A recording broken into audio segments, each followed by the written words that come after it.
Warren, thank you for being on the show. I appreciate you coming, taking some time on being on Make Shit Happen show. What do you think about the name, first of all?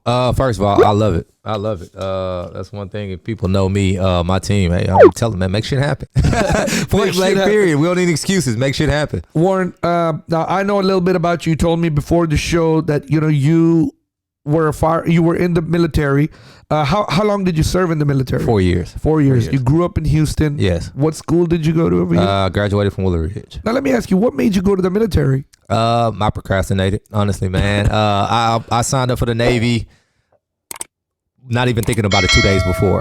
Okay. And I was in the Navy literally in boot camp 2 weeks later. We appreciate your services. Thank you for serving our country. No problem. Warren, you came from the service, then you were a firefighter. Okay.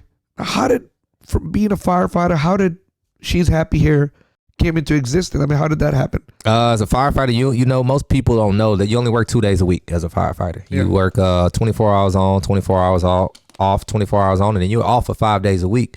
So most firefighters have a second job. While I was working, what I would do for my second job is I would usually work at other fire stations as a second means of income. One of these days while I was working as a second means of income at another station, my co-founder for She's Happy Hair, Marcus Bowers, called me and was like, I got a great idea. It's like, man, what you got? And he was like, man, we should sell hair. And I thought that was the craziest shit ever because, man, we didn't know anything about hair. But he explained to me that somebody that he knew made $4,000 in a weekend selling hair. And I knew I was working 24 hours for $200. And at any given time, if the bell go off, I got to get on this fire truck and put my life on the line. So I owed it to myself. And 4,000 sounded real good. Real good, man, to not get burnt up possibly, you know, for sure. So that's how She's Happy Hair idea came in place. For sure. That, hey, you know what, we'll go ahead and sell some hair. Now tell me, I mean, how did you start it? I mean, what did you think about it? I mean, you're not a woman, so you don't know a lot about hair. You just know that your auntie had it, mom had it. Right. You know, their friends had it. So what was the steps that you took to learn something about the product? Polling, a lot of polling. At that time, after I got off the phone with him, I was like, I kind of got it in my head. Like I work for myself, right? I just think if you fool yourself first, you can fool everybody else. So I would wake up in the morning, get me a good workout in, and I was living under the premise that if a woman walks into a barbershop, basically, if I'm getting my hair cut and a woman walks in there, she can ask us 50 million questions, man. We're going to answer all of them because we're happy to have a woman in our presence. Right. So I was hoping that worked as well as if a man walked into a beauty salon. So I would literally walk into beauty salons and just ask women questions about hair. And it worked pretty well. So I'd spend hours in there just playing dumb. Not even playing dumb. I knew nothing about it, but I knew I had to learn about the product. So I would ask them, you know, what is this? What should it do? How much should it cost? How should it react? And I'd spend hours in each salon. And when I wore my welcome out, or I seen I was kind of getting on people's nerves, I'd get up and go to another one, man. And I drove around Houston. And in about 3 weeks of that polling, of doing probably about 2 to 3 salons a day, I felt like I had enough You had some base kind of knowledge. Yeah, you had some kind of knowledge over there. So then what did you do? Me and Marcus met up at a good friend of ours' house, and we put all of our money that we had together, which was collectively $900, and we sent it to the World Wide Web. You know, we didn't know a whole lot about like suppliers or anything. It was just going for it, just being fearless and going for it. So I'm assuming you bought hair product for $900. Yeah, we bought about $900 worth of hair care product. Now you bought this $900 hair product. Now what are you thinking? I gotta sell it.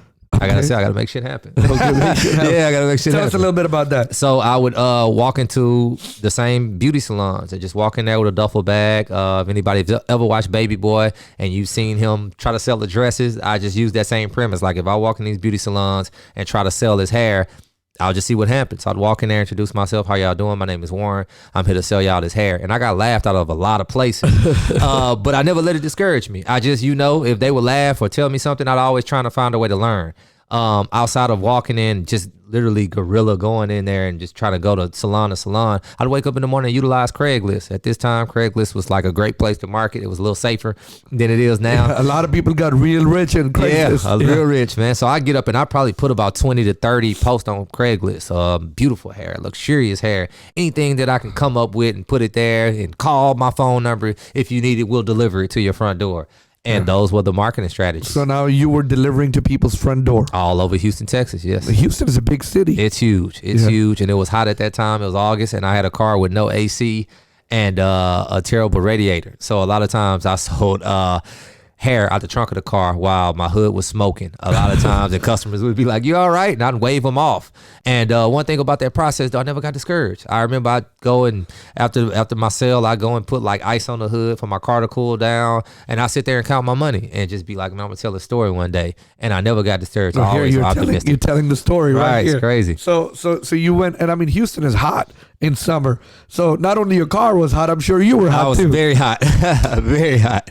Well, hey, that's good. So persistence pays off. Tell us a little bit. So now you got the $900. You put in Craigslist. You go into the salons and everything. And you're at that time, what, 30, I'm saying? Yeah, 29, 30 years 29, 30 years old. I mean, a lot of 29, 30 years old at that time, when they get this $900 they invested, now they made all this money, they sometimes go crazy. Because we haven't seen money, so we want to go to the club, pop bottles, go to the Gucci store. I mean, what did you do? We invested it right back into the company. At that time, I still had a salary coming from the fire department, so I didn't need any extra money at that time. So every single dollar that we made from the company, we were in a position to put it right back into the company. Now, when you say we, it's you and Marcus? Me and Marcus. Okay. Yes. So tell us a little bit. After that, what happened? You reinvested the money. What happens then? We reinvest, sell that inventory, reinvest, sell that inventory, reinvest, sell that inventory. And as time went on, a few months started to progress, our customer base started to expand all over Houston. So I'm catching myself on my 5 days off, just driving all over the town, and women calling at 1 o'clock in the morning asking me to deliver a bundle. So it was like, we got to put some structure to this thing and kind of get a little business acumen better with it. So understanding that we want to keep overhead low, we went ahead and found our first location, which was on the 5th floor of an office building. It was a 400 square foot room. Rent was only $400 a month, but we had a location that we could tell people to go to. And we would go and get flyers printed up. And after the clubs let out, I'm out there at the clubs putting flyers on cars. I'm handing out all of my routines that I would do as a single man at that time, go to happy hours, go to clubs. It all went to business. So when instead of going out and try to talk to a woman, I go and talk and then pitch the business. Instead of asking for a phone number, I would give her a card for She's Happy Hair. And it was confusion a lot of times because they thought I was trying to close a deal, but the deal I was trying to close was a sale. So every part of my life I started to dedicate to the business, and we grew. Well, that's good. So what is next for She's Happy Hair? I mean, so what happened next after that? After that location, you're in the office building. We're in the office building, and we're getting women to come up there, and that's what we really honed our customer service. Our average ticket is about $243. So when you got a woman walking into a building with hundreds of dollars in her pockets and expecting to see a woman, and you walk in there and you see me with all these tattoos, you got to have great customer service. You got to hit them with a smile and bring them in and just try to make them feel warm and at home. So that's where we kind of developed our customer service skills. And from that, we just decided to invest in marketing. We understood in our community, African-American community, you don't expect people to, even in business, you don't expect anybody to support you. You have to create a persona for your product, and people only want to support things that are bigger than them. So we got on the radio, and soon after that, we still not getting paid from the company. We would take $1,800 and put that budget in the radio marketing. And then we, of course, you got on urban radio. Of I'm course. thinking overnights. Yeah. Urban radio, a lot of overnights. Find the cheap slots for sure. A lot of those $30 slots just so people can hear us, just to get that name recognition out. So when did you open up your first storefront, shopping center? It was in September of 2013. Okay, so we started the business when? August 2012. August 2012. We got the first, the suite was in mid-December of 2012. The first storefront that's on 16 in South Main to this day was on September of 2013. 2013. So now we have about a year under our belt. Being in Houston, listening to I listen to radio, want to see what other advertisers advertise. I love your jingle.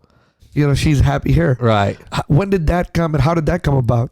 It came probably right around May, maybe, of 2013, and it came from a friend of mine at the time. He loved what we were doing with the business. He seen the growth, and he believed in everything that we were doing. And he's a rapper, so he was like, "Man, I'm gonna make a jingle for your song for your business." And it was just like, "Man, whatever." I'm not worried about it. So he was like really persistent though. Like he called me and texted me like, "Hey Warren, I need you to send me some information on the business." And I just never really took account to it because I'm focused on growing the business. And I think one day He sent me a photo of a flyer. He's like, man, I went to the store. I got a flyer. I'm going to figure it out. I'm like, all right. And I had a Super Bowl party. He came with the CD. And he was like, man, this is the song. Check it out. And I was like, oh, man, thank you. I'm going to check it out. I still didn't check it out. He called me 2 days later. He's like, hey, man, you heard the song? And I let him know, like, man, I'm going to the movies by myself. I'm going to listen to it immediately when I get in the car. And literally, man, when I put it on, I was just blown away by everything. I called him immediately, and I was just super excited. I'm like, man, I'm going to blow this up. I'm going to make this the biggest thing ever. We going to put money behind it. And he didn't even believe me. I guess like the energy had changed at that time.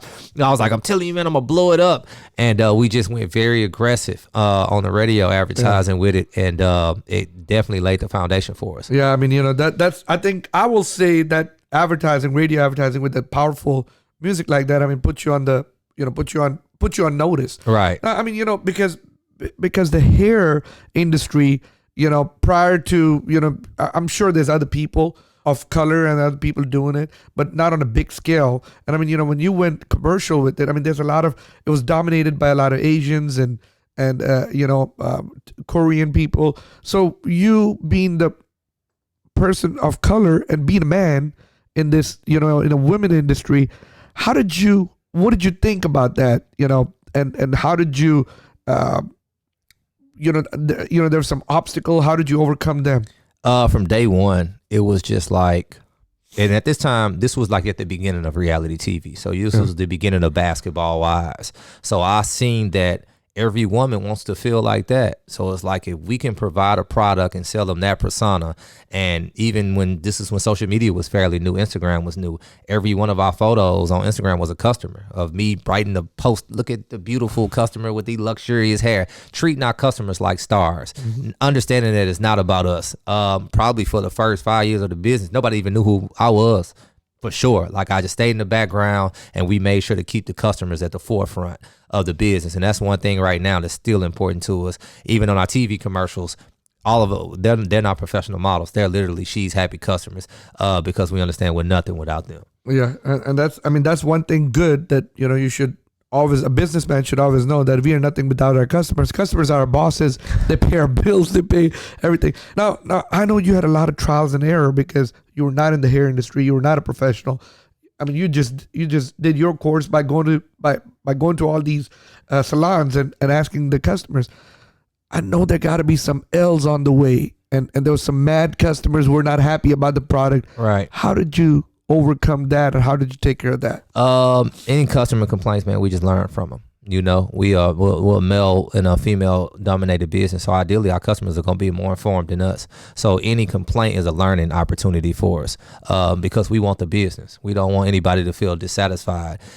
So many L's along the way, bringing the wrong people, giving up equity when you shouldn't give up equity, making just a lot of novice business mistakes, because I didn't come from a business background. I just had the heart of an entrepreneur and always wanted to try it.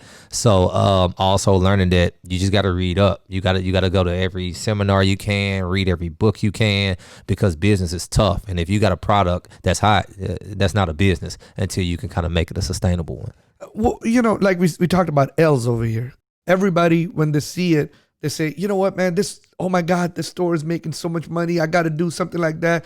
And they see the W's only. They don't see the L's. Tell me something about the L's. You got to understand, when you're in any business, you're the last to get paid. Sometimes you don't. Yeah. The customers get paid before you. Uncle Sam gets paid before you. Sometimes you don't. We've opened up locations in smaller cities and closed locations in smaller cities. We've brought on the wrong type of people that's stolen, that's tried to mimic the brand, that's tried to mimic the business model. We've had employees that came in and kind of stolen from us and learned from those lessons.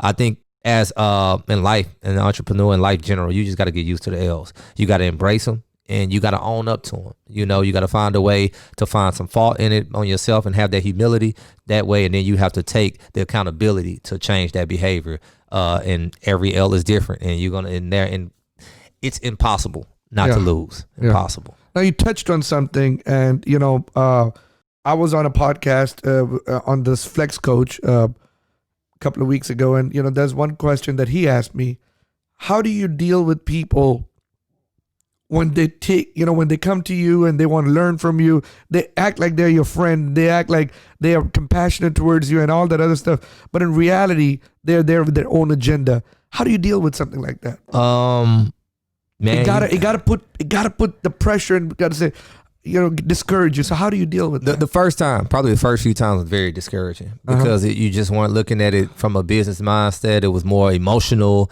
and you got to learn not to have an emotional attachment or emotional reaction. I just look at it like this, man. I honestly feel like I'm here to inspire people.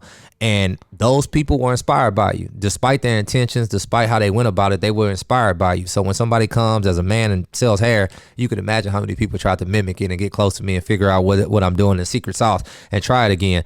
I don't give them any energy, man. I wish them well. I just know that I'm here to inspire people. So you can't decide how people use that inspiration. Yeah. Everybody don't have the purest heart. One of my favorite lyrics out of a rap verse was like, I hope your opportunity survives the opportunist. Because you got to know when you make an opportunity that people start looking at or become successful, the opportunists are going to come. So, and you cannot afford to give them that energy back. You got to keep going. The marathon continues. You got to stick on the way. Usually they'll take care of themselves anyway. Warren, we have something in common because my answer was along the same line. And, I told him, you be you, don't focus on them because people are going to come take advantage of you. You just be you. So, we had a very similar answer. And I'm kind of glad we on the same wavelength over there. And, being in business, there's so many challenges every day. And you got to have your core team. You got to have your team. Tell me a little bit about your team. How do you form your team? What do you think about? Well, initially, it was me and Marcus when we started. Then I started to add. I just felt like when I attained some success, I owed it to the people around me. Like, I don't want to be successful, the people around me are. So I brought in a lot of people that were close to me and added them on the core team. Some are still here. Some were opportunists, and we took big L's and lawsuits and all of that from them. And right now, when I'm adding people on the team, I got great people and Anita and a lot of my managers. I just look for people who are culture fit, people who are hungry. Work ethic is everything to me. I don't mind failing. Failing is a part of it. I just want people who are loyal and who are willing to go into the trenches with me. And also when you're building your team, find people who are good at not what you're good at, right? So you said failing is a part of it, and everybody should face failure. Like, if you have to say common, mistakes, are mistakes failure? Yes, for Why? Sure. Because you're taking the L. Yeah, you taking the L, man. Yeah, for sure. Well put right there. Yeah. Because I feel like mistakes you're going to make mistakes, learn from them. Right. That's it. They are failures. Yeah. Learn from them. Right. Get better. Right. So what is next for She's Happy Here?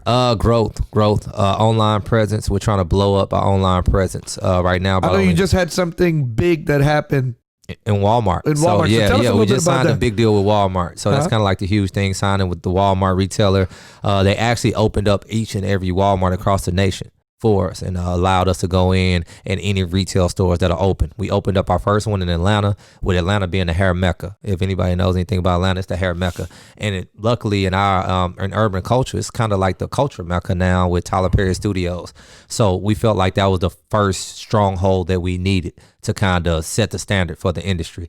After we leave Atlanta, we have a 6-store deal in 3 years with Walmart. So we plan on going to Chicago. We plan on going to Miami, DC, LA, and New York. Just expanding the brand as much as possible, scaling as much as possible, and embracing all of the new failures and mistakes that we're gonna make upon that journey, and hopefully learning from the scaling we've done thus far. That's so good. If there's an inspirational message or some kind of message that you want to give to the entrepreneurs or aspiring entrepreneurs who are listening to this, what will be one message about failure? Embrace it. Don't run away from it. I think a lot of times in entrepreneurship, you don't want to admit to failure because you don't want to feel like one. So it's like, man, I ain't mess up. It ain't that bad. But it's like, if you don't face that head on and look at that and have some self accountability and see like it was my fault and change that behavior, that thing will mess around and cripple your whole business if you allow it to fester. So you got to embrace it. You literally have to just say, I'm going to walk through this thing, failure to failure to failure to failure. Because if you don't take 5 L's, you ain't gonna get no W. And if you know anybody who got a W, they gonna tell you that all day long. That's awesome. Guys, you just heard part 1 of our inspiring show with Warren Brodnax. Please tune into part 2, and we have a lot to talk with Warren on that. This is such a positive, inspiring interview. I hope you join us on part 2. So we are back with part 2 of the interview with Warren Brodnax. Warren, thank you for being over here. I really appreciate it. No problem. We had a great part 1. Warren, let's talk about what's next for She's Happy Here.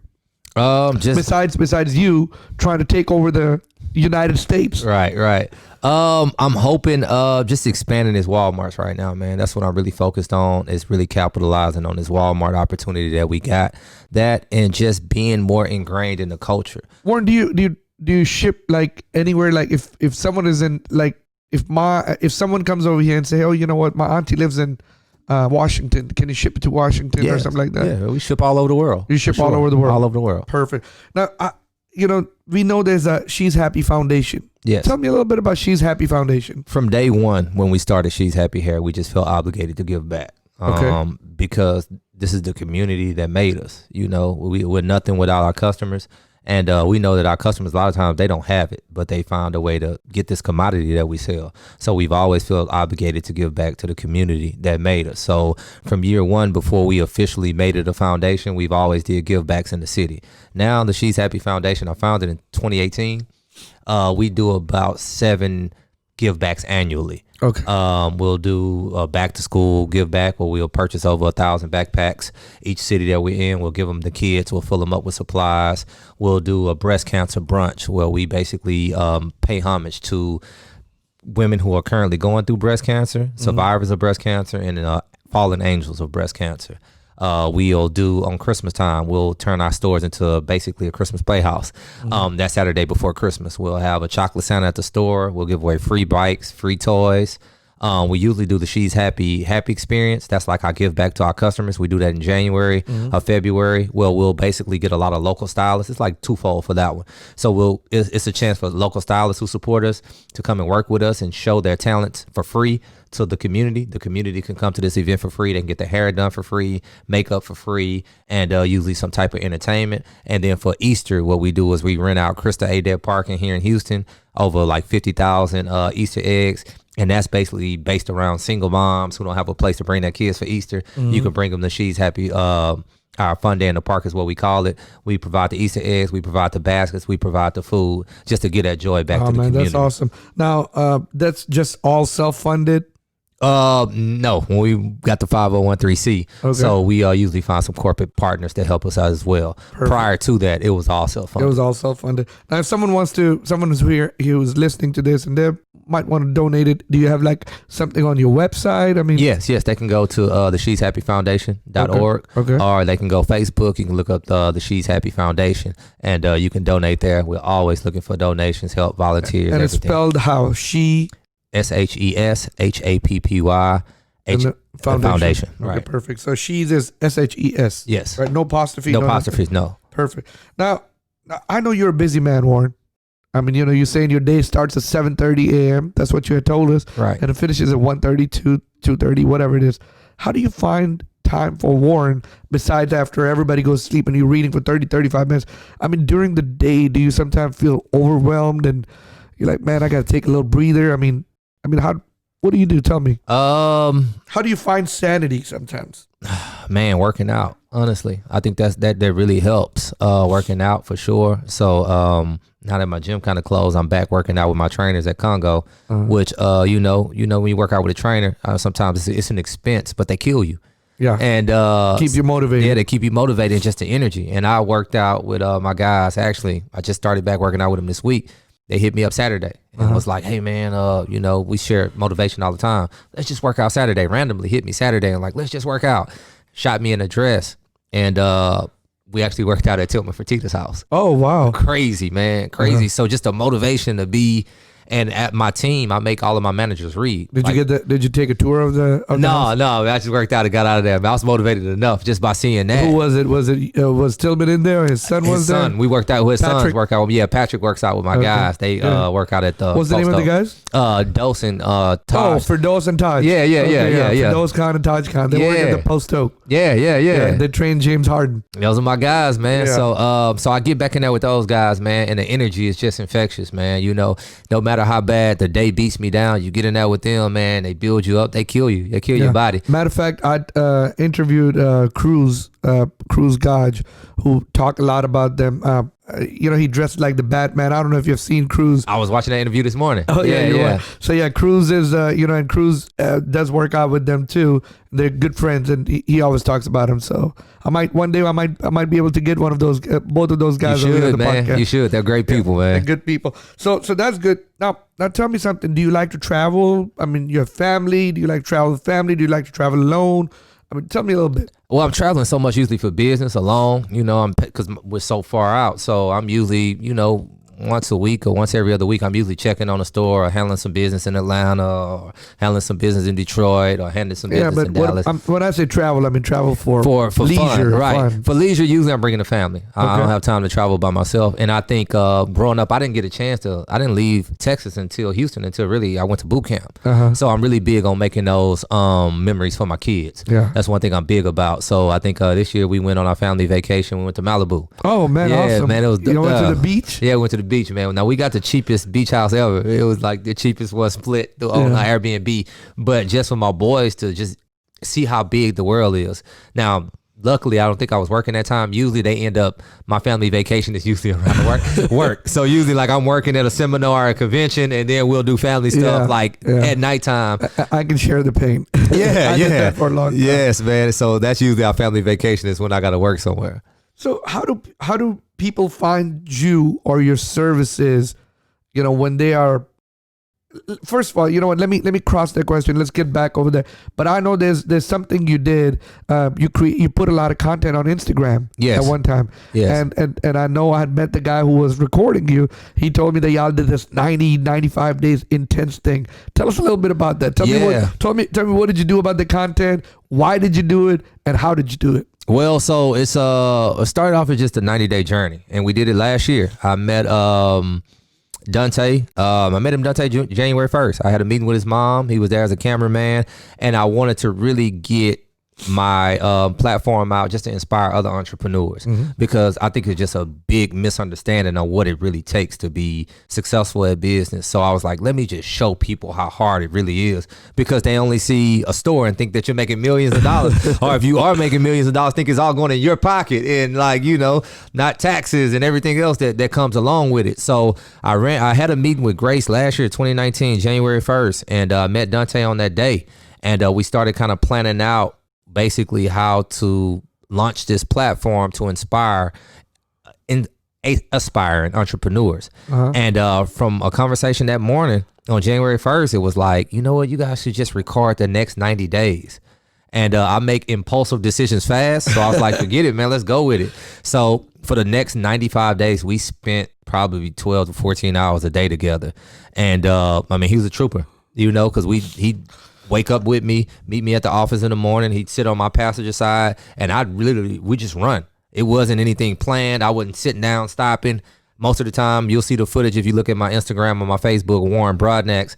Literally, I'm driving. I never stopped my day to create the content. He just came along with me, and I just gave all the inspiration I possibly could. And last year, the reaction was like ridiculous. So where can people find that content? They can find it right now. You can find it on YouTube. You can find it on my Instagram. I'm actually relaunching it. So I'm living every day right now on Instagram again. Okay. So every day I'm dropping the footage from last year in succession. So January 8th, 2019, this year, January 8th of 2020, that video comes out. And it kind of helps me stay in alignment of my goals, because I talk so much about my goals. So you put that on Instagram, you put that on YouTube. And Facebook. On any of those platforms, Warren, Warren, Brodnax, Brodnax. And you can watch those, but people are seeing what it takes. So you wanted to make sure you want to see, inspire people, tell them exactly what that means. Tell me, for people who are watching this, listening this, tips for entrepreneurs. What kind of message you have for the inspiring entrepreneurs or aspiring entrepreneurs, like, who, because people, when they get the success, it goes to their head, and they think you're selling $1 million, and they think all that $1 million is supposed to go to your pocket, right? Right. And they don't think about taxes, they don't think about the rent, and they don't think about the overhead, and they, like we talked about in part one, they go fancy. Tell me what kind of message you'll have for them. My number, I always give like 2 rules or 2 like pieces of advice to every entrepreneur. Number 1 is you just got to be fearless. I think all the time people, especially who want to start, they're scared, and they think that the people who did start wasn't scared to start or isn't scared to run every day because you don't know what you don't know. So number 1, like, to be an entrepreneur, you absolutely have to be fearless. You got to go. You can put together a plan as much as you can, but perfection doesn't exist. You just got to go out there and get some trial and error. That's the first one. Number 2 is you got to be relentless. Because you fail so much and you lose so much, and every day is a lot, so you gotta be relentless every day and just wake up and go at it. You can never give up. I tell people all the time, you probably got what it takes, but it's gonna take everything you got, and you gotta be willing to give every single thing in you. And if you're not, it's just not the trek for you. I don't believe it is. And like you said earlier, stay humble. At the end of the day, stay humble. Like you said, everything's good when that hamster wheel is rolling, but it don't take very much to break that wheel. And you'll be surprised how big wheels have been before when you talk to people who've done it, and it's broke overnight, and you don't know. I mean, we see Toys R Us. I think I just seen yesterday Broadnax filed bankruptcy, right? And these are companies we thought would live forever. Yeah. Pier 1 Import filed bankruptcy. Right. So it's like, at any given time, you got to know this thing. You can't take it for granted because it can be gone tomorrow. Exactly. So you just definitely got to do that. For sure. So be fearless and be relentless. I tell it to every entrepreneur. And then you said be humble, which is something, one of my principles. Tell me your point of view about humility, because there's people, that say, man, I can't be humble. I got to tell them what I got. I gotta be iced out, man. I gotta have all my stuff right here. I gotta drive that Bentley. I need them people to know where I came from, where I'm at now. I want to shut them haters down. What is your point of the humility? I'm not worried about nobody. Because I know you know some of those, right? Yeah. No, I know, man. You sound like so many people I know, man. Ridiculously, man. You living for that, man. You're gonna be broke. You're going to be broke, and people are going to see you, and that's always been one of my fears is, like, if I live that and care about what people think, what are you going to do when you take those L's? Because they go come. Yeah. That Bentley's go get repossessed. You going to have to go and downgrade. And if you're living off the satisfaction off of somebody else applauding you or you shining on people, man, that thing it's false. It's like Instagram. It's filtered up. No, I think what matters most is taking care of your business and taking care of your family. That's all that really matters to me, man. As long as my family's happy, my boys are happy, and they're seeing what it takes to be a man. That's all that matters to me. All of those people that do that, those are the same people. If you watch them long enough, all of that stuff will fade, and they'll be stretching that Gucci belt for 8 years with like stitching in it, still trying to show it off, man. And you know what? I mean, a lot of people don't take lessons from these billionaires. Warren Buffett, Bill Gates, Dell. Even the guy from Apple, Steve Jobs. I mean, they all were humbled. I mean, they kept their overhead low. I mean, even Tillman Fertitta, you just talked about it. I mean, every time I see him, he's wearing the black T-shirt with his black blazer sometimes and some jeans. And I mean, it's not about being fancy or being crazy. I was listening to Steve Madden, a podcast with Steve Madden the other day, and he said, I always make moves just so that I won't go out of business every day. Right. Every day. $3.7 billion shoe company. Steve Madden, who's a staple. I mean, you grew up with Steve Madden shoes. For sure. And, I mean, this company is selling $3.7 billion shoes. And he says, well, I run it so I don't go out of business every day. That's the mentality. You got to stay hungry. That's the mentality. So someone asked Steve Madden, what's the most fanciest shoe you own? And he said Johnson & Murphy. The guy who's worth $3.7 billion, so he wears $150 shoes. That's the most expensive shoes he owns. So I mean, we gotta all take a lesson of being humble, and humility is very, very important, especially when you're an entrepreneur. Because when life shuts you down, your humility and being humble is the only thing. Tell me something. I interviewed recently another entrepreneur, and he said, you gotta be people. Businesses come, businesses fail. Ventures come, ventures fail. Right. I always believe in money come, money goes. Okay, there's a couple of things that stay for you for forever, with you forever. What do you think? Like, what are some of the things you'll say stay forever with you? I think family, man. Family is definitely the most important to me, man. The kids, my Family, wife. yeah, family is definitely important. And your morals, Morals. Tell me about morals. Tell me a little bit about that. Family and morals.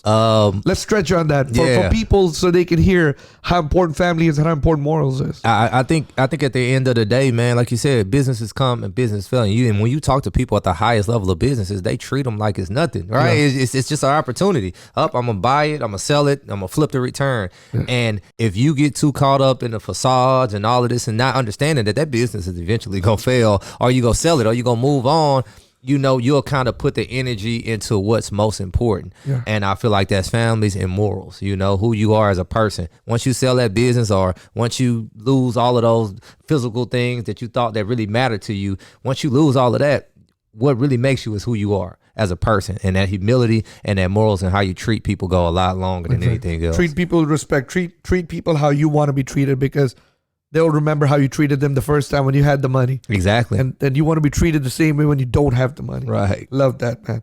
Love that. So tell me, everyday decision making in Warren Brodnax's life, how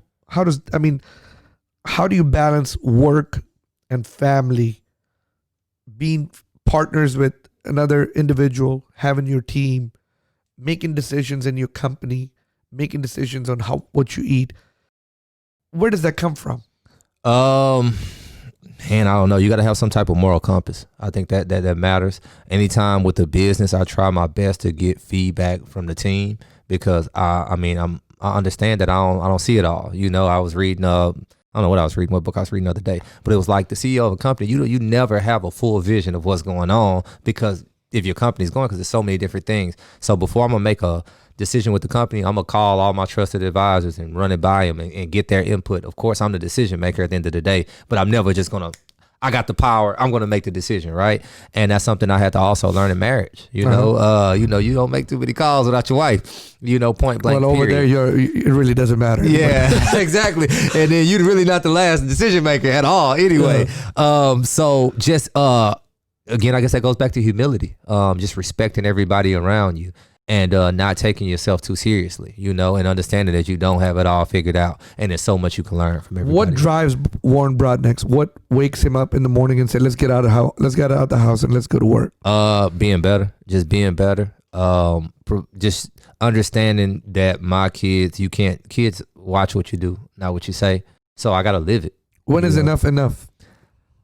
I don't think it's ever gonna be enough, man. I don't think it's ever gonna be enough. Because I don't have a goal of sitting on the island hanging out. That doesn't really push me. Like, I'm a hard driver. So what is it? Is it not goals? So what is it? A potential? Is it? It's some facility. I think I'm just gonna work for the rest of my life. Now, I would like to decide the terms on which I work eventually. Slow it down eventually. Yeah, slow it down. Once you have some kind of stable ground. Right. So, and that's all great, morals, the ethics, the humility and everything else. But at some time you got to think about, man, everything is going on. I got a family, I got everything. How do I stay grounded? There's people coming from me at every angle. And I'm just asking this for other entrepreneurs who are doesn't get overwhelming sometimes? Extremely. You said it's lonely, and we have heard people say it's lonely at the top. And people you're growing up with, they sometimes say, man, Warren thinks his shit doesn't stink. How do you stay grounded? And I want to know that from you. I'm always learning from other people. I think you just got to know who you are, and you got to focus on what you want in life at the end of the day. You know what I'm saying? Because if you don't, everybody, you'll get lost in the sauce. You'll get lost in, oh man, I got to appease to everybody to show them who I'm still that guy I used to be. And I got to tell the team I'm this. And you got to kind of know who you are and where you want to go. And you got to continue to evolve.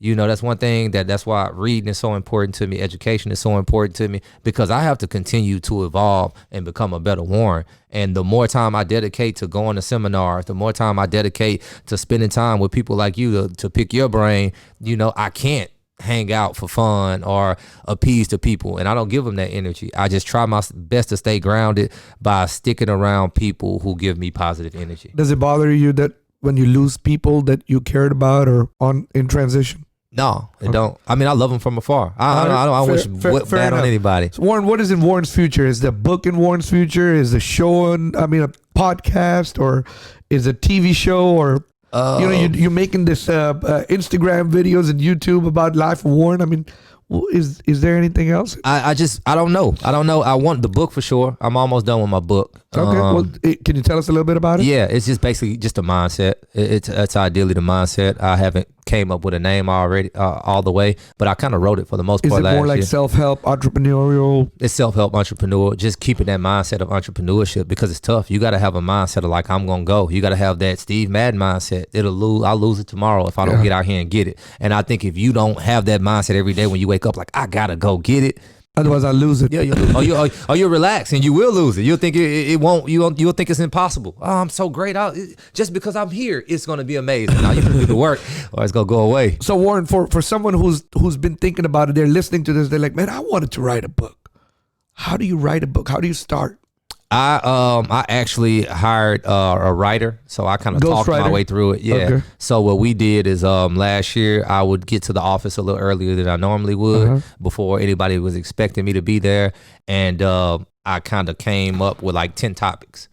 And so you were talking to them, they're writing it. They're writing it, right? And then what I did is I went back to kind of put me in it because even when they wrote it, I just didn't hear me. I only heard what they basically heard out of me. So just putting more substance in it. And that's been tough because I'm a bit of a perfectionist and I really want the book to help people. I don't care if I get rich off of it. I just want to impact and help people. And that I'm just struggling releasing it because I don't think it's good enough. Gotcha. Now in part one, we discussed about, all the money you made, you invested, you started the business with $900.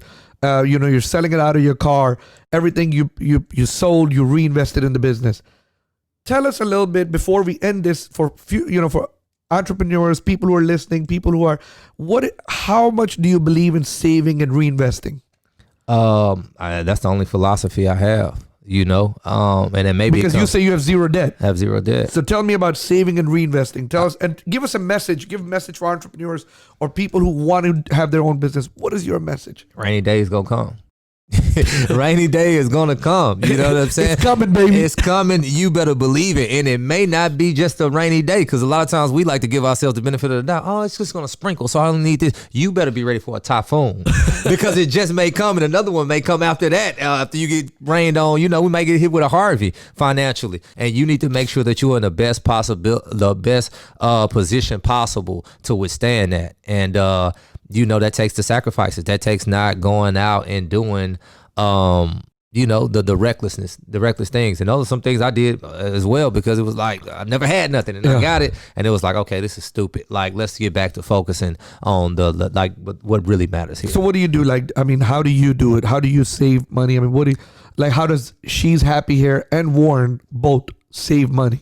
We just can you share a little bit? Ideally, man, we just try not to spend it. Adrian, our finance guy, he's tight. That's my guy. He's super tight. So we try our best not to spend. Yeah, I'll have like a savings account for She's Happy Here that you put it in, and we have like reserves. Open up new stores, right? And stuff like that. Yeah, we and just when Harvey happened, we were closed for 10 days.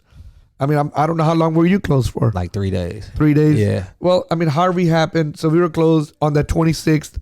Well, I'm sorry, it was not 10 days. It was 6 days that we were closed for. Right. Because some of the areas we couldn't even get over there. So you were closed for 3 days.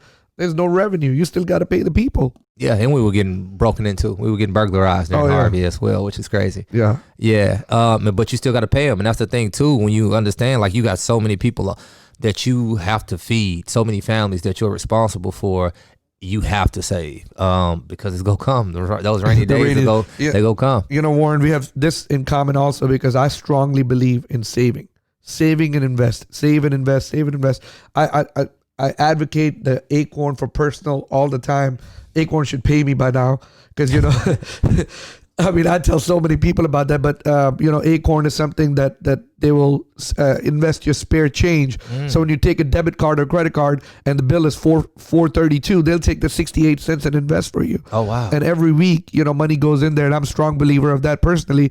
And I do the reserve too. So our company, whatever we make, we don't spend it. We put it in the reserve. So, you know, just to rebuild, grow, invest. It's so important for future entrepreneurs to learn that. Warren, I really appreciate you coming over here. I have 3 questions for you left, and I know your time is valuable. Number 1, what is a question that you wish someone would ask, but no one ever asked you? What's a question that someone would ask and no one ever asked me? Man, I don't know. I don't know about that. Something you say, man, I wish they would have asked me this. Man, I don't know. I'm usually so open to anything and looking forward to getting anything. I'd like to definitely touch on, like you said, and it's one thing that I didn't know in business going into it, and maybe this is something I don't know how to form it as a question, but starting a business, you have to understand as an entrepreneur, the goal can't be to get paid a lot of money. It has to be to build value in your business. And if you come in looking at that aspect of it, saving's easier then, right? Yeah. Because you know that I'm not even here to get paid a lot. I'm here to build value because companies come, companies go. And if I want to sell, if I got all the income in my pocket, it doesn't help me at all. And when I got to build or scale up, I got to go dig in my pocket rather than if I would have left it in the business, it would be a lot easier. So I think that one. So that's a good one. Now tell me 3 things you would like to share with the world, maybe a future generation, maybe other people who are listening, you know, something that you believe in and something that you will leave a message for people. Inspire people. That's number 1. Okay, number one is just inspire people, man. Show love. I think that's easy. I don't care what you're in. If you inspire people and you show love, I'm a firm believer that it'll come back to you. Number 2 is self-accountability. Accountability, self-accountability. I think you always got to be looking at yourself in every situation. Try my best not to point fingers at people, because in any problem I have in business and life, if I look long enough, it's my fault. Yeah. So I think self-accountability is big, and I know a lot of days people just want to kind of point and blame on everybody. Always be accountable for yourself. And number 3 is always evolve. Like you just evolve, and you always need to get better. You should not be the same person you were last year. I just don't believe in that. You should be better physically. You should be smarter, and you should learn from all the losses that you took. I love it. Inspire people, show love, self-accountability. You are the one to blame. You know, account for yourself and evolve. Yeah. Continue evolving. Man, that is awesome. That's great. That's powerful. You just heard it from Warren Brodnax. Powerful, powerful messages. Warren, thank you for coming over here. I really appreciate it. Thanks for taking the time from a busy day. And guys, this one was a great one for you to hear.